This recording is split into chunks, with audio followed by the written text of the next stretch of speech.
Hello and welcome to the pod. I'm Nathan Fink. I'm Jolyn Drennan, and this is New Hampshire Family Now, A show about building family in the Granite State. Today on the show, Marie and I talk standards of quality and the FRC-Q process. Then, later, we're joined by Brenda Guggisberg of the Upper Room, who was just designated a Family Resource Center of Quality. New Hampshire Family Now is brought to you by the New Hampshire Charitable Foundation. Since 1962, the Charitable Foundation has worked hand in hand with generous and visionary citizens to maximize the power of giving and support, collaborate, and lead innovative initiatives. Initiatives like New Hampshire Tomorrow, which is focused on making sure children and families have access to education, healthcare, and career pathways to ensure every family member thrives. To learn more about New Hampshire Charitable Foundation and all their initiatives, go to www.nhcf.org.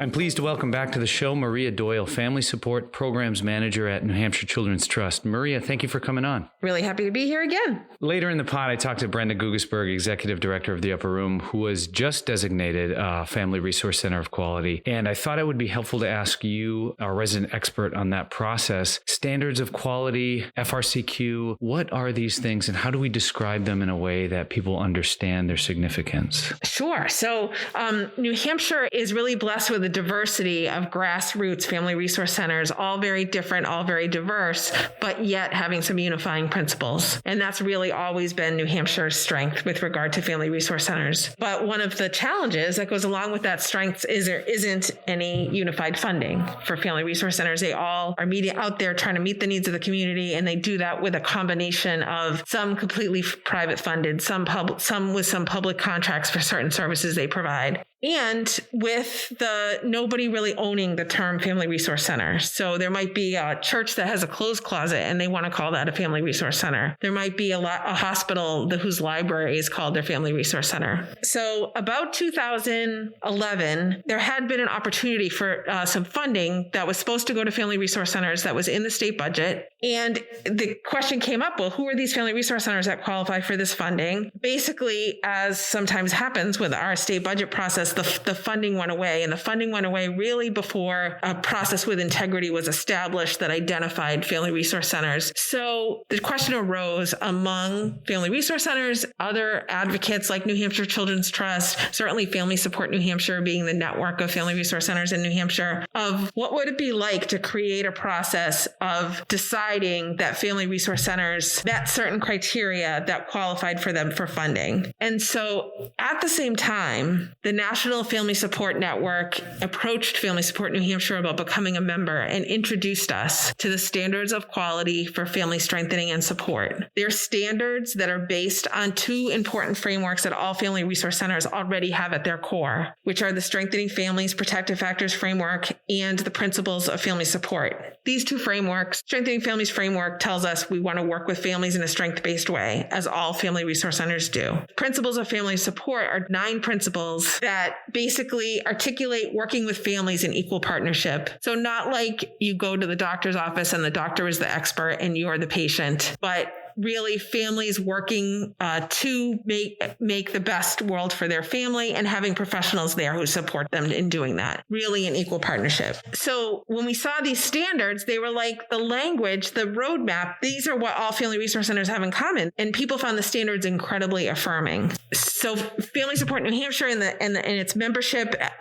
programs decided to adopt the standards, at least philosophically. And then as this discussion started about could we create a process that would say what is a family resource center that is meeting certain standards, and that it should be a voluntary process. It should be non-regulatory. So we didn't want to do licensure or credentialing is a word that tends to be for individuals, not programs. Accredited also seems somewhat regulatory. So we came up with the word designated. So a program becomes designated as a family resource center of quality. And then the question came, who should designate? So we thought that someone like Family Support New Hampshire, like that would sort of be like to have members designating each other. Does it have the kind of credibility that really, like, you can point to this as saying it deserves funding? The state, it seemed like that became more regulatory if the state was doing the designation. We wanted it to be a voluntary, non-regulatory process. So the Wellness and Primary Prevention Council is a legislatively designated body that really came together in 1999 with the idea of promoting family resource centers in New Hampshire, because family resource centers were seen as being a place where families could, now we would say, become strengthened, and that strength would help them face many of the challenges. So the WPPC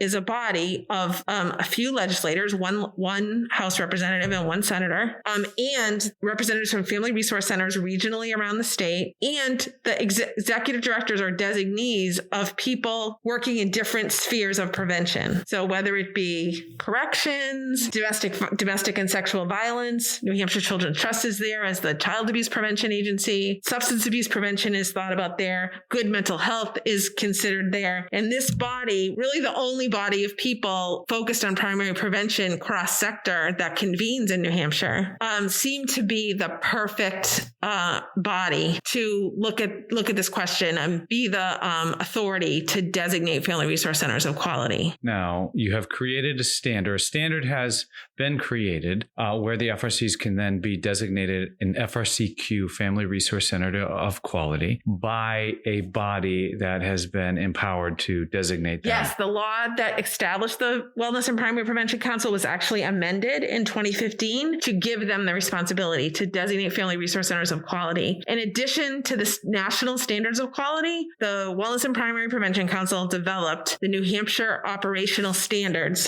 for family resource centers of quality. And the standards invite them to rate themselves on a continuum of quality. And when they reach a certain standard of quality, then they qualify for designation and are invited to apply. Do they attend to creating a welcoming environment for families? Do they have family-friendly policies for their staff? Do they put families at the center? Do their intake assessments involve assessing family strengths? Do they participate in their community to make their community stronger? Do they evaluate their practices? Are they keeping participant lists? Are they doing surveys that give parents input and other program participants, as well as other stakeholders, input to how they're doing? And then the operational standards speak to what is their staffing like? What training does their degree hold? What evidence-based practices are they using? Are they, there's considered 5 core services of family resource centers, and they need to have at least one service in each of the 5 core services. They can offer other services, and many that really speaks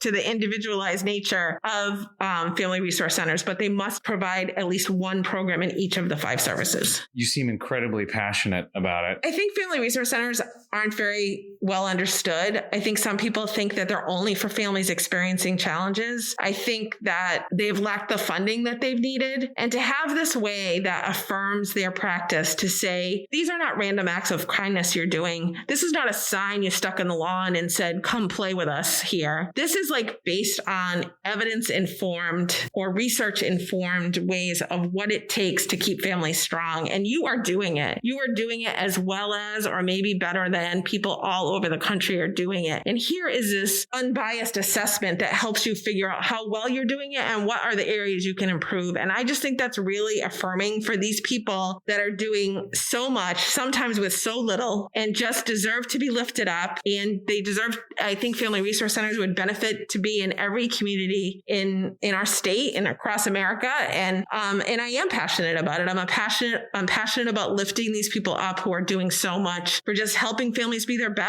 And I think that that's the way we're going to get to a generation of children free from harm, and not only free from harm, but really thriving, and doing it by starting at the family, not by providing these, just providing services, but really being places where families can discover and enjoy each other and discover what they're good at and become leaders. And, I just think it's just great.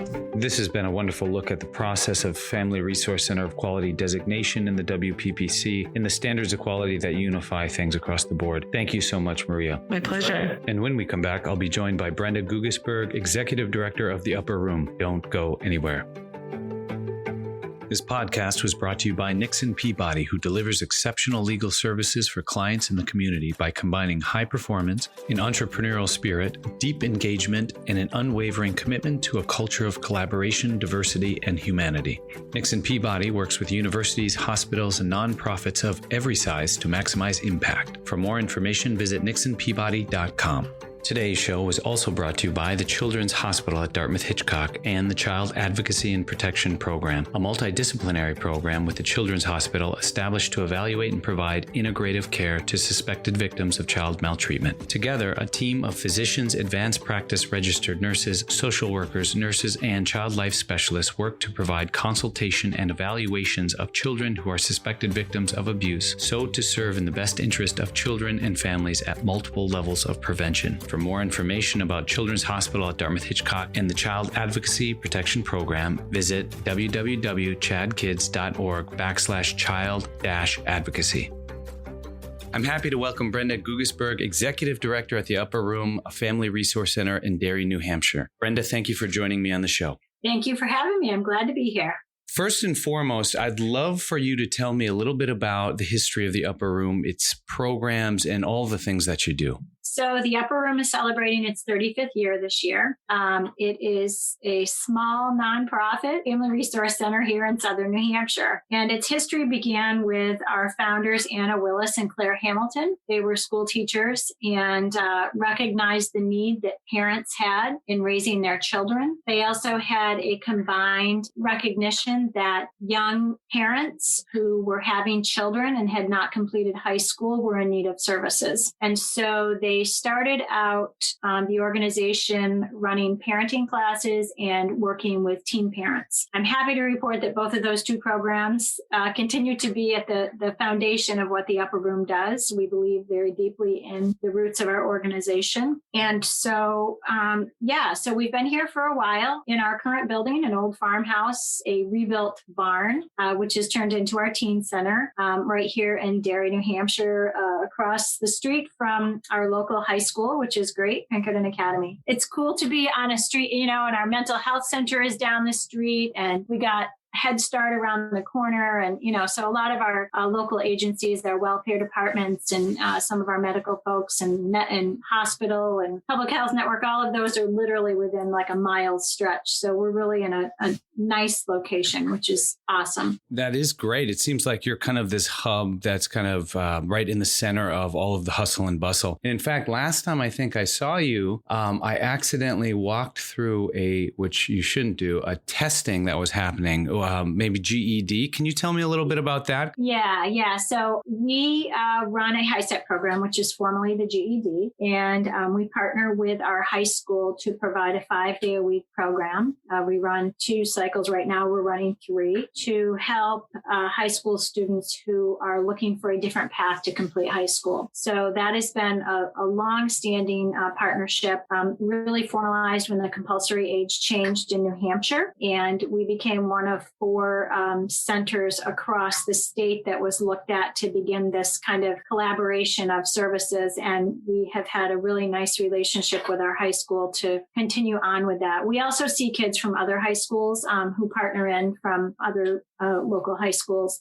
But it's a way for kids to complete their high school education and also get some career and college support. We do a lot around job preparedness and making sure kids have the access to the information they need for financial aid and for college admissions and that kind of thing. Military, we have kids in the military. So it's a pretty inclusive program, and we're really excited this year. In fact, we taken in a lot more kids than normal, which is really interesting. You'd think in a pandemic, we might not, but because we were able to offer 3 different versions, we offered an in-person, a hybrid, and a virtual, we were able to be really creative about some of our offerings and actually serve more kids because we didn't have to worry about the space thing. So that was an interesting benefit of the pandemic, is that we were able to serve more kids differently. Do you foresee that kind of hybrid offering going to continue well into the future? I can see that with, many of our programs. We have 16 programs that run out of here, just our base core programs. And I see that we will probably have virtual options as a component of most of them. It reduces the barriers for transportation, for childcare. It may reduce the barrier of someone feeling judged or feeling like they may not belong. And so they may show up at a group and realize, hey, this is really cool. And they don't have to feel awkward about leaving a room. They can just click out if it doesn't work for them. But we've actually seen an increase in some of our parenting programs and groups, which is definitely not what we thought we would see, and been a beautiful and wonderful, exciting fallout, I guess, if that's what you want to call it, Well, that's true. Yeah, I've joined a few groups myself, and I always set my camera up in the cleanest corner of my house. And there's only two, and I'll tell you, one of them right now is no longer, actually both of them are no longer clean.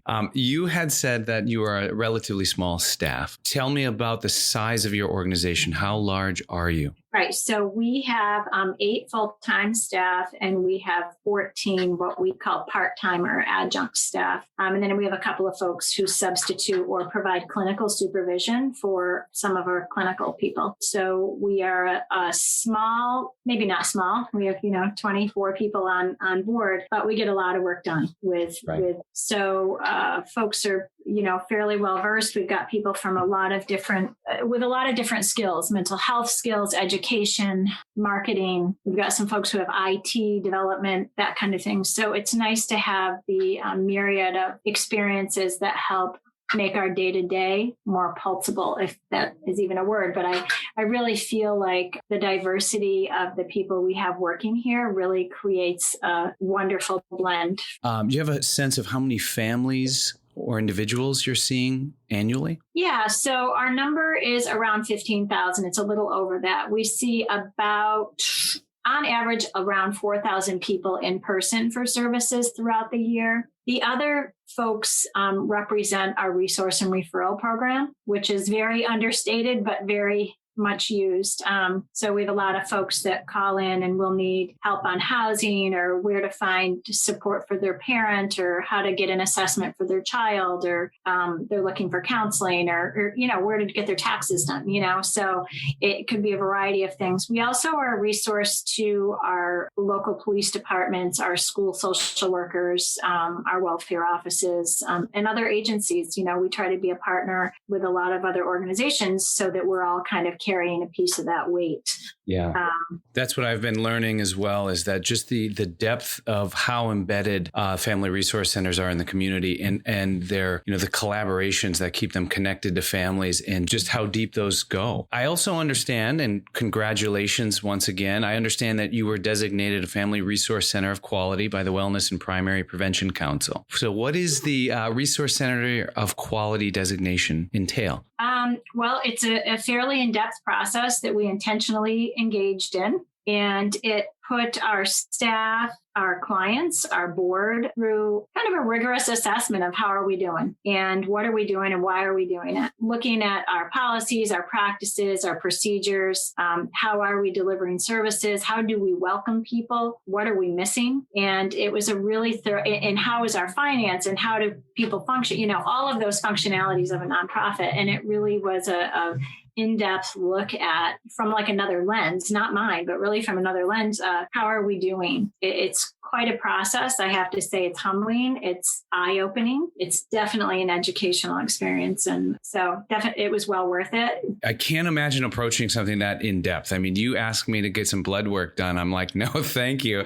But for the health of an entire organization and all of the folks who serve, and then all of the people that are on staff, I mean, that had to be a little bit intimidating even to approach. It is. It's intimidating, and that it is a lot of work, but I think it's absolutely essential to understand, organizations, particularly those with deep-rooted roots in their communities or whatever, can exist, and people just kind of know what to expect, but when you really step back and look at, all right, so we've been doing this for X amount of years. Is this the most effective way? Is it the most practical way? Is it meeting the current needs? Are we hitting the trend? What's the mark right now? And so being able to step back and look at that from a fresh perspective, I think is really important. And it also reinforces some of the things that we are doing well, which I think was a really nice a combination of the experience. Do you have some specific examples of those categories that you named? What did you learn about the process, or what did you learn about yourselves from the process that you wouldn't have otherwise? So I think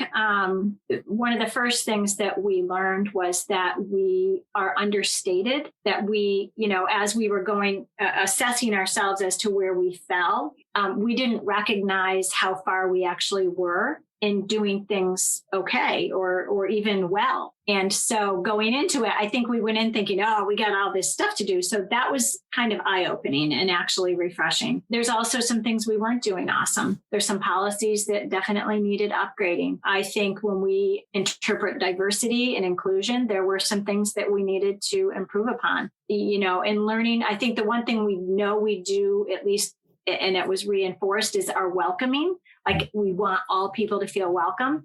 But in looking at our diversity policies and how we include people in our practices, we recognize, wow, like how would a person speaking another language feel coming into our organization? Or how, so it really gave us pause to look at some of the things that are super important, particularly now in this time, but in general, just really, how are we serving our community? So I also think that one of the things we recognized through this process is that this is never over, that this will be an ongoing expectation of being a center of quality, that you are constantly in assessment and looking for improvement and ready to move when the needle needs to be moved. Yeah. And that was, I think, for me, like, oh, that's right, this isn't done. Like, this is an intentional act of work. For an organization, it seems almost place finding, because you realize that, what your effect and impact is, especially if you're understated, and that you are, in fact, a system. And a lot of people depend on it. And a lot of other organizations, like you're saying, public safety, high school, all of these folks have come to really appreciate the services that you provide. And then the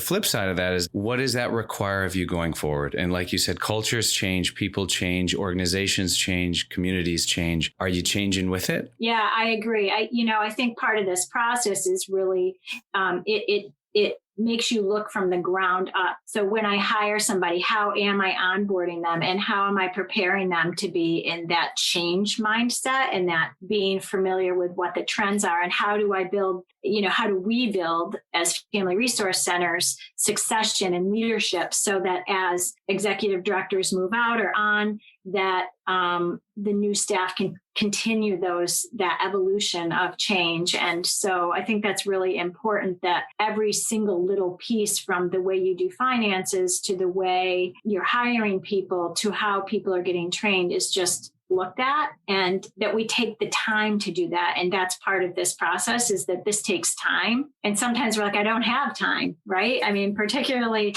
this past year, it's like, well, I really don't have time. And yet there we go. We apply for this designation during the pandemic. How do you see this? Because, when you think about a process like a standard of quality, it looks like a lot of administrative self-reflection, which I'm all about self-reflection and continuous self-reflection. But how does that then play out practically, say, for families or individuals that come through your door? So, I think in terms of how it impacts the folks here, because we're going through an ongoing assessment, constant assessment, and because the clients, the people we serve, are actually part of that feedback loop, it gives us an opportunity to use the feedback that they're giving us, make sure we're asking for that, and also be ready and prepared to know that we're going to have to shift and change. As we've improved or changed our policies and our procedures and practices, we need to assess how that's impacting people now, right?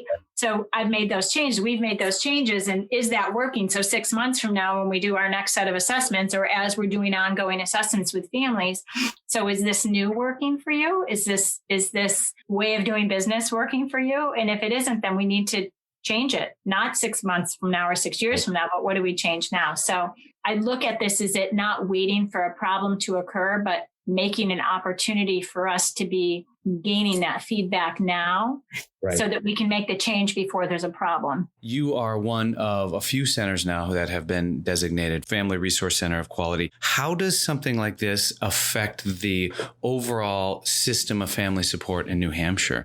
Well, one is I have so much respect for anybody who has done or is even thinking about doing this. I understand how much work and how much intention and how much dedication and commitment it takes. I also think that this process, it reinforces our likenesses and our similarities in providing, in delivering services that represent the true family strengthening and support systems that we're all, while we may have different programs and we may have different delivery methods, that we're using a similar set of ideals or principles to do our work. And that's really cool. That's really sweet to have a bunch of other organizations speaking your language, so to speak. And particularly this year, as more of us are engaging or doing this work, but certainly through this pandemic, as we've worked together as a network, I'm seeing the beauty of our similarities and our familiarities really helping us each to have the confidence to do our work in this way, or a little bit differently, or to use each other for ideas or resources. So, Brenda, thank you so much for being here. It was wonderful speaking with you today. Absolutely. It was a pleasure to be here too, Nathan. Thank you. To learn more about the Upper Room and all the programs they provide, go to urteachers.org. That is the letter U, the letter R, teachers.org.